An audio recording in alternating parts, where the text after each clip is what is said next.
Welcome, foolish mortals, to another episode of the HitchHiking Host Show. I am Wes, and if you saw the breaking news this week on Facebook and Twitter, you'll know that myself and Amanda have added a third HitchHiking host to our show, and I would like everyone to say hi to Jen. Hi, everybody. Why don't you tell everybody a little bit about yourself? Hey, well, my name is Jen. I live in Florida, so I do go to Disney a lot. I like Walt Disney World Pro. What are some of your favorite attractions? Oh, no. I've pretty much everything. I'm a really big fan of Maelstrom. Oh, you must be sad. Yeah, let's not let people go there. I'm still hoping it's not true. Even, I don't know if it's been confirmed, because I don't want to hear. I like Maelstrom. It hasn't been confirmed yet. I know, but once it is, I just don't want to know. Yeah. I don't want to know. The Little Mermaid ride at Magic Kingdom. I always get the name wrong. I think it's Under the Sea Voyage of the Little Mermaid. It's a very long title, I know that. Yeah, so I just shortened it. It's the Little Mermaid ride. Exactly. Of course, Haunted Mansion and Pirates are probably my top 4 easily. It's really hard to narrow it down beyond that. So all Magic Kingdom. Yeah, kind of. Oh no, that's Maelstrom. Duh. I like Hollywood Studios too, though, but yeah, you can't go wrong with Magic Kingdom though. Those are the classic rides. Those are the rides that you go on as a kid. Then as a grown-up, you're like, oh yeah, I remember going on this when I was 4. So it's hard not to count those out. Exactly.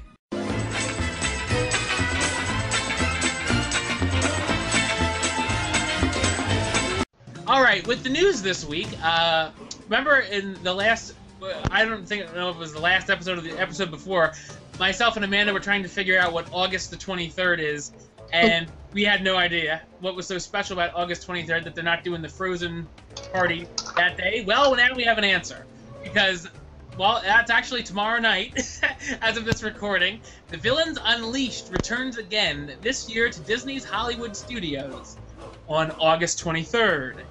More than 50 villains will be featured in the one-night event, which kicks off with the Hades Hangout, where Hades, Megra, Pain, and Panic host a show where some of the Fiends are introduced.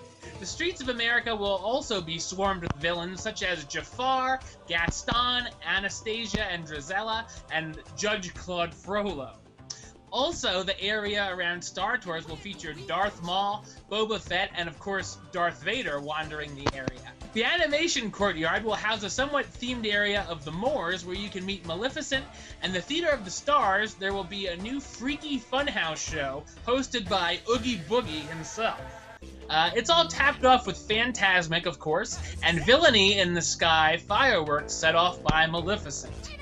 Villains Unleashed is a separate admission fee, and tickets are available now, being it's tomorrow night. So I wonder if that means for Phantasmic that they're going to let Maleficent win just this once. Oh! Wouldn't that be interesting? I doubt that, but you never know. Well, the fireworks, they might be afterwards. Mickey gets blown off the rocks with a fireball. And well, that's the end of that show. Sorry, kids. Sorry. It would be horrible. Just for once, though. Just for one night, yeah.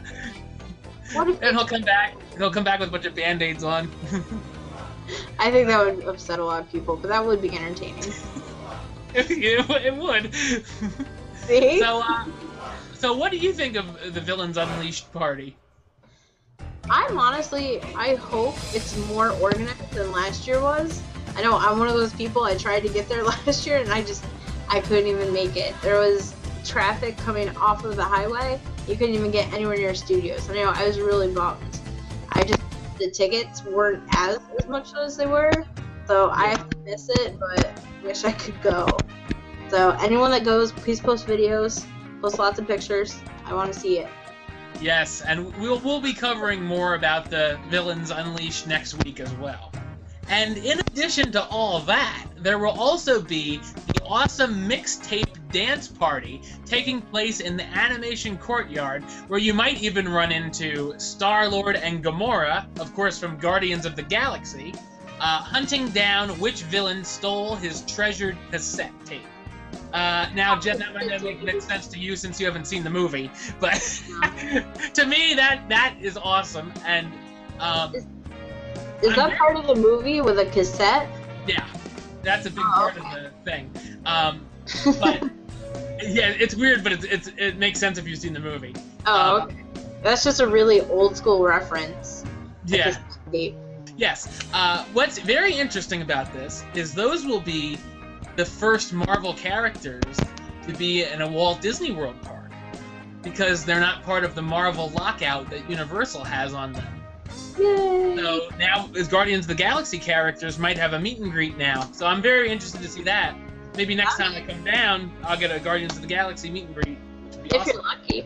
Yeah, hopefully. So hopefully it'll lead to that, if it's popular.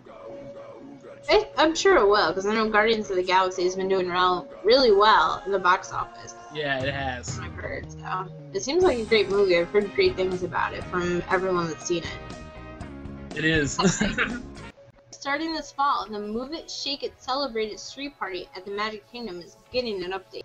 The Move It, Shake It, Dance It, and Play It street party will feature new music and new characters such as Stitch and Phineas and Ferb, and will also allow guests the opportunity to vote which one of the 3 current hits you'd like to hear in the Play It portion of the show.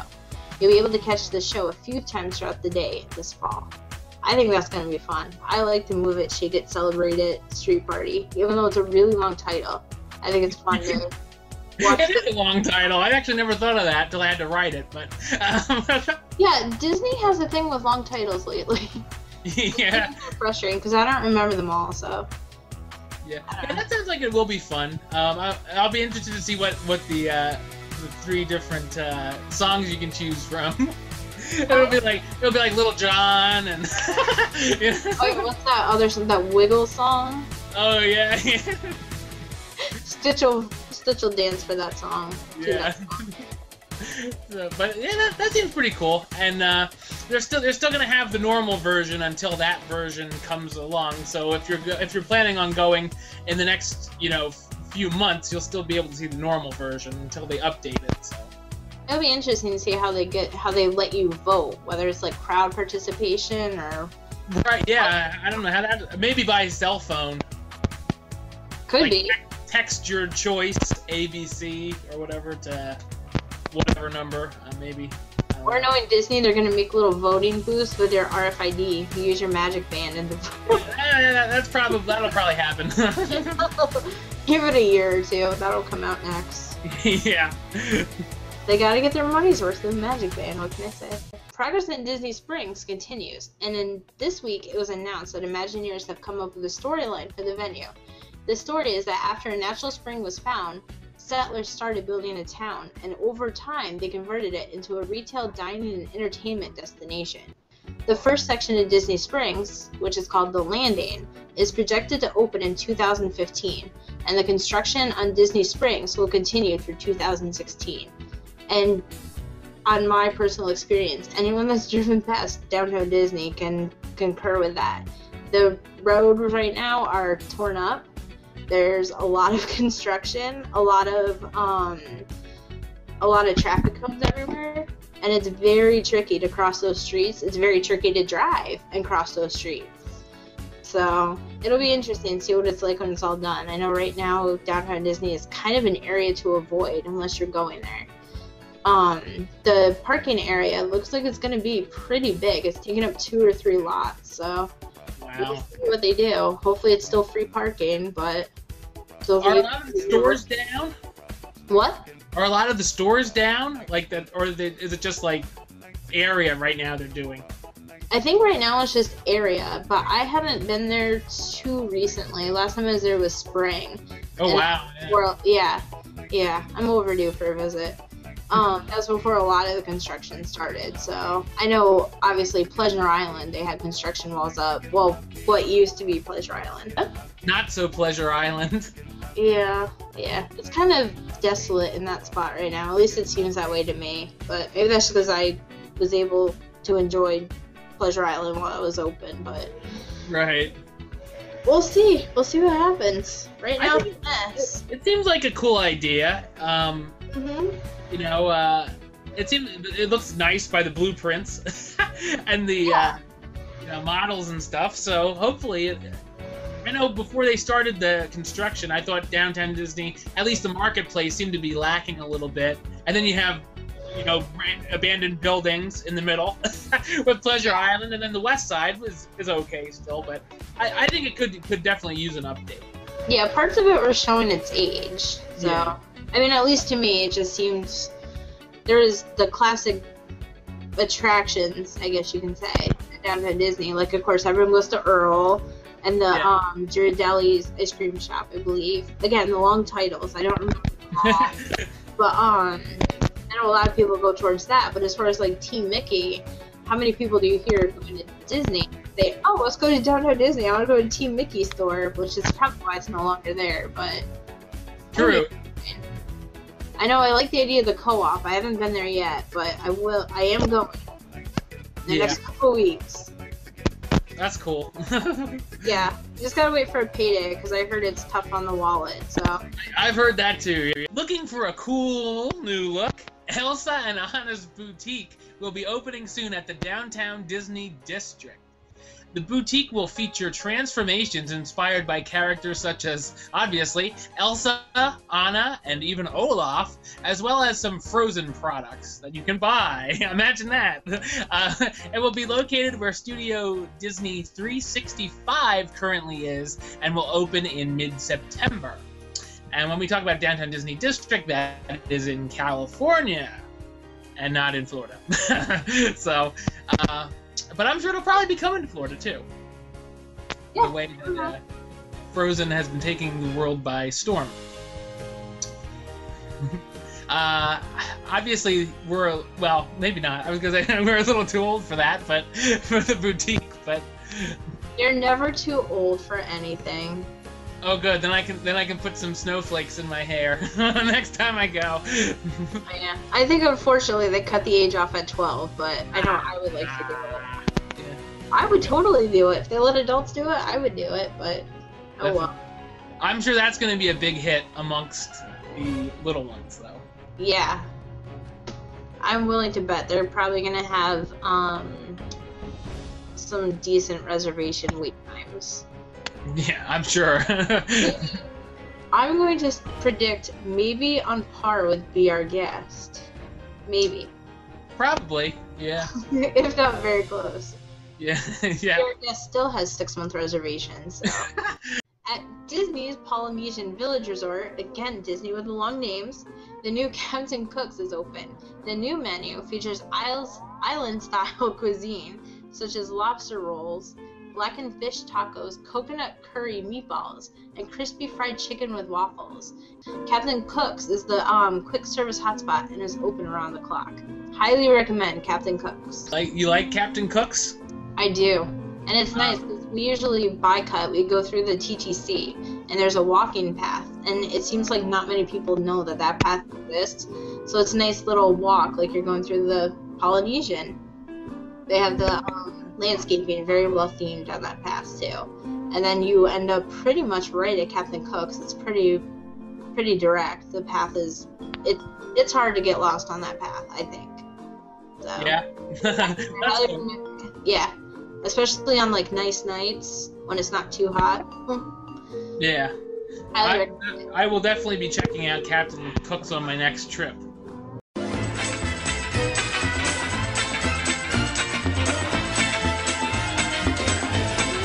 So this week, our main topic of discussion is going to be the Frozen Summer Fun Party that's been taking place at Disney's Hollywood Studios. A lot of attention has been over there lately, and I think that's good. Hollywood Studios could need something to get people over there, other than just their normal stuff. So that was the place to do it, I think. But it's interesting, some of the things that they have. First off, the day kicks off with Anna and Elsa's royal welcome procession. Which, of course, I was surprised. I've seen it on YouTube, that Anna and Elsa are the first ones in the parade. I thought they would be, like, at the end. But I'm like, it's them already? What the heck? But isn't the backstory to it that they're on a journey and they're leading the people of Arendelle to Hollywood? Oh, okay. That's what I thought I heard the backstory was. I could be wrong, but I know they called it Hollywood Land. And they're kind of leading their subjects, people.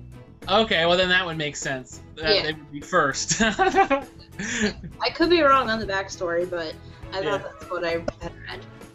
And they're in a carriage, and then we have ice skaters and skiers and ice harvesters, floats, and then of course at the end on a big float is Kristoff. Yay! That's the first time we've seen him as a character, so that's exciting. Yeah.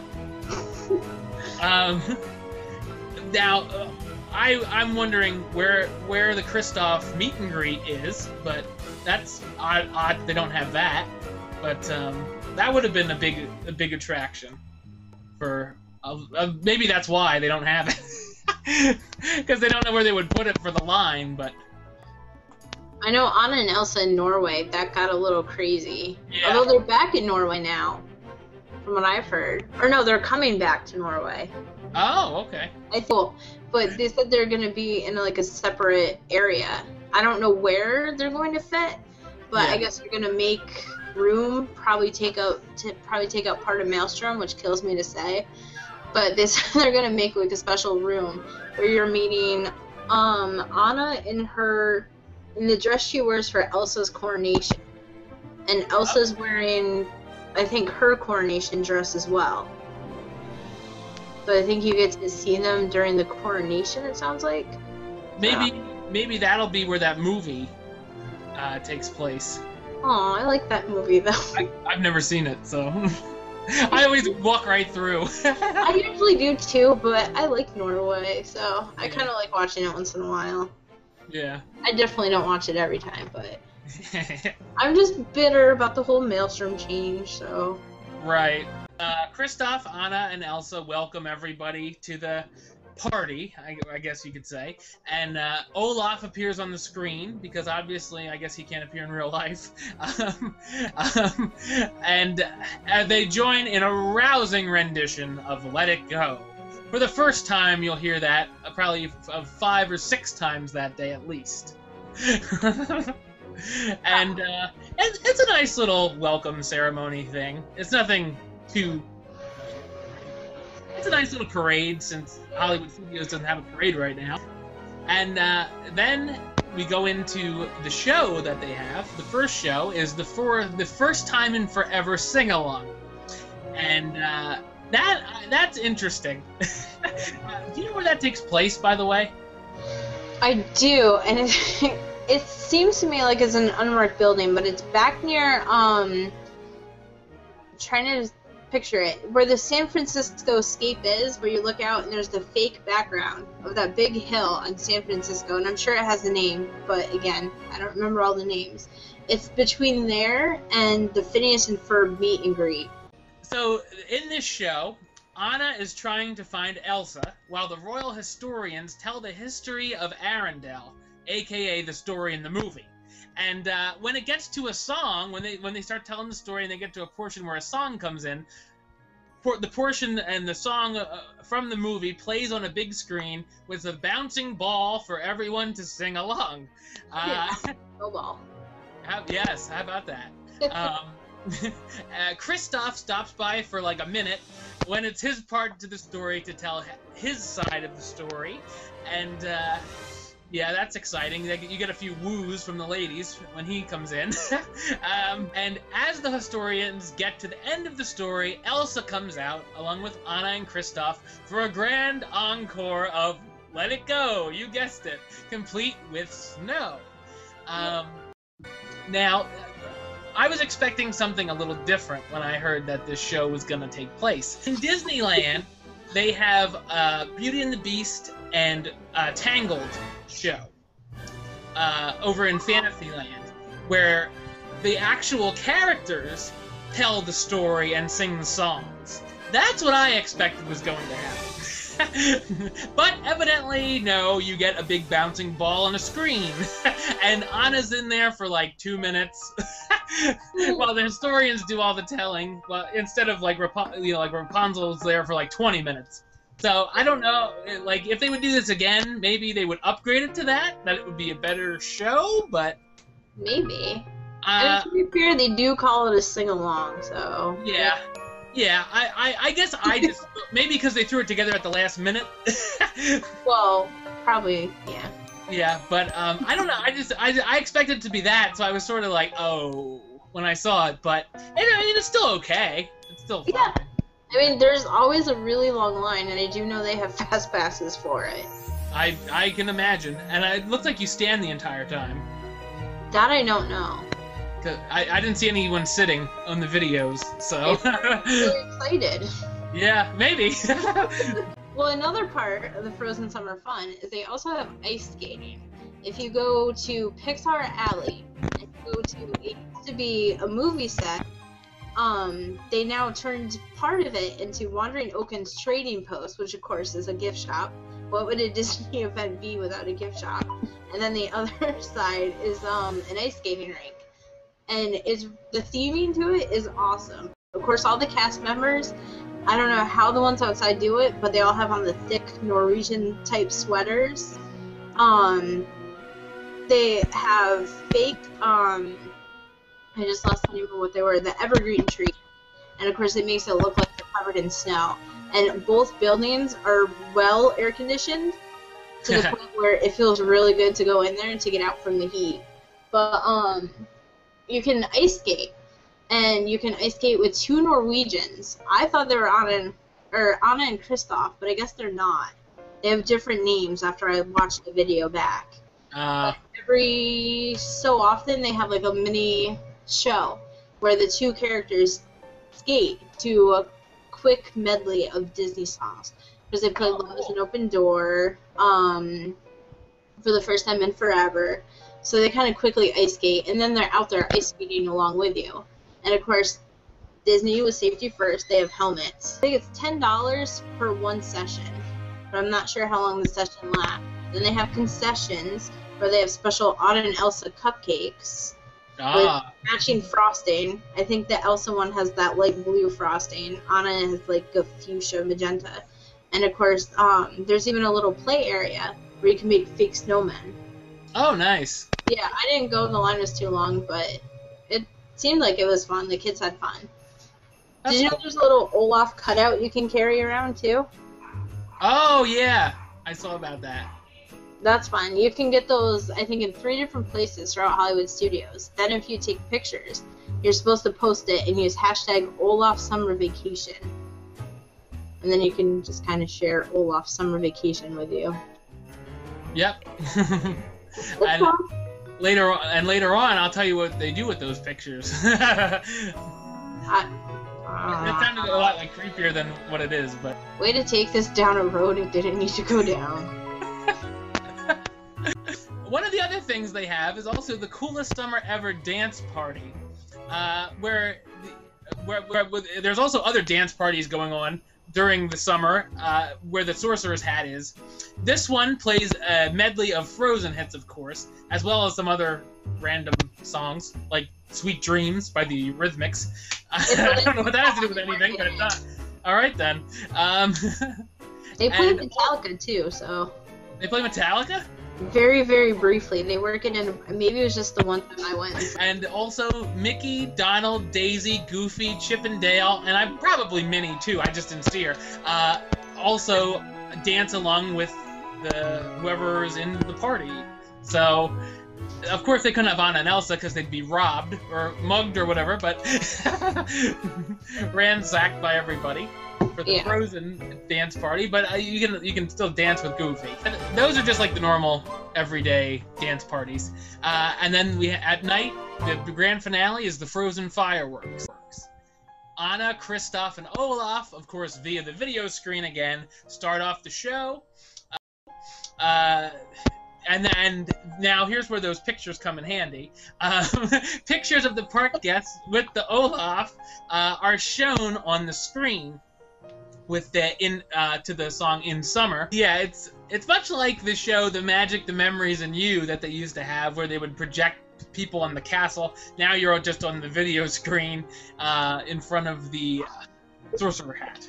So Then, of course, they have the fireworks, and they do it to the songs from the movie, of course. And then, much like she does in the sing-along, Elsa comes out at the very end and uses her powers for a grand firework finale. To let it go, of course. So, Elsa's, like, barely in this thing, but... Yeah, I was surprised not to see her at the ice skating rink. Yeah, well, I guess the lines would be too long. They can only do much with them. But... overall, I think it was a very good idea to do this. Frozen has become a full-blown phenomenon, and it definitely needed something more than just the meet and greet. That's 4 hours, 5 hours long that everyone's going to. This at least lets everybody have the chance to see the characters. Yeah, so I will guarantee there will be more Frozen to come. In the parks. This is just the beginning, I have a feeling. But I've had it confirmed by a cast member that they will. Yes. But I told him I wouldn't use his name. Well, that's good. Yeah. He said they're going to move Wandering Oaken's trading post elsewhere in the park, but he didn't say where. And they're just going to downsize a little bit. Because if you've been in Wandering Oaken's trading post, it has a decent amount of open space. And it's really rectangular, so it has an interesting layout. So they could easily make it smaller, and that's what I think they plan to do, because I know going in there's sometimes a line just to go into the gift shop. Yeah. So yeah. I believe it. So do you think the party itself was a good idea? yeah, I think so, because it kind of livened up that area of Hollywood Studios. Because I know that hot set that is supposed to be, I think the backstory to that is there's a movie being filmed in that building, but it's really just an empty building. So now it's kind of It's been saying hot set for years. Yeah. So I mean, it's kind of bringing life to an unused building, and it's interesting to see how they worked it into the parks. And I know the Ear Hat stage, where they perform their music, that now it looks like it's covered in ice and covered in snow. So it's nice to think about too when you're in the Florida heat. True. When it's 100 degrees outside. So. It's 100 degrees and there's still snow in the air.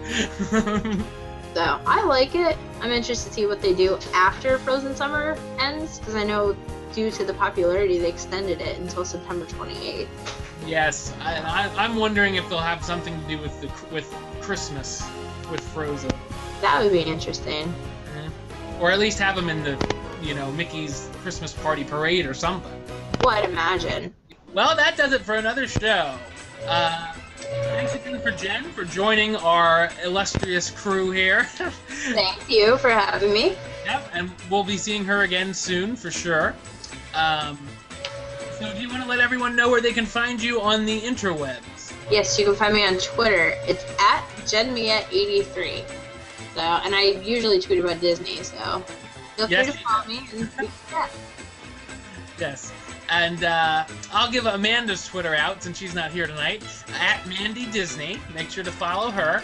And she has like 1,000 links, so I'll just put them in the description. And then, of course, for me, you can follow me at Wes A List. Follow me on Instagram at Wes A List. And you can subscribe to my other YouTube, youtube.com/westside515 for all my movie reviews. And then, of course, there's our HitchHiking Host links at HitchHostShow on Twitter, facebook.com/HitchHostShow on Facebook. And, of course, you can subscribe to us right here, youtube.com/HitchHostShow.